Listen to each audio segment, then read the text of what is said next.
Do you really know how money works? Yes, sa ating pong lahat, alam mo ba talaga how money works?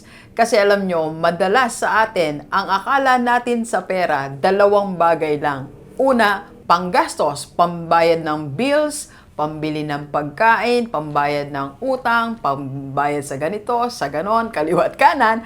At akala natin, ang pangalawang pwedeng gawin lang ng pera natin ay itago natin. Kaya ang ginagawa natin, tago tayo ng tago sa pera hanggang sa hindi na natin maalaman kung saan mo nilagay ang 1,000 mo. Hindi mo na alam kung saan mo sinuksok ang 2,000 mo kasi tago ka ng pera. Nalilimutan natin ang ibang purpose ng money. You don't know how money works. So ano pa bang pwedeng gawin ng pera bukod sa pinangbabayad natin ng bills? Ang pera po ay pwede maging source of happiness. Yes, ang pera po pwede maging source of happiness. Kung gusto mong mas sumaya, lumabas ka, kumain ka ng gusto mong pagkain, bumili ka ng gantong bagay, mag-travel ka, magpunta ka sa gantong lugar, mag-relax ka, magbabayad ka ng pera mo. You can have happiness pag may pera ka. Alright?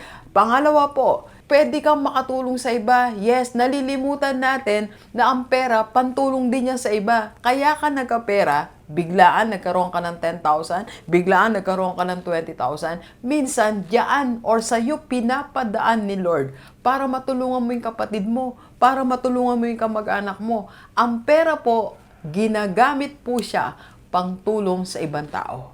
And third po, ang pera din po ay ginagamit para mas tumatag ang relasyon nyo sa pamilya. Yes, kung gusto mong laging buo ang pamilya nyo, kung gusto nyo laging masaya, kung gusto mong maipon ang pamilya mo, gumastos ka. Mag-sponsor ka ng lunch, mag-sponsor ka ng isang week na nag-gather kayo, mag-rent ka ng isang lugar para sa pamilya nyo, para sa inyong pagtitipon-tipong magkakapatid. So you have to pay, you have to spend para mas maging buo ang pamilya nyo. Ang pera po, ginagamit na instrument para mas tumatag ang relasyon ng magkakapatid. Okay? And fourth po, ang pera po, ginagamit din po yan pang secure ng future natin.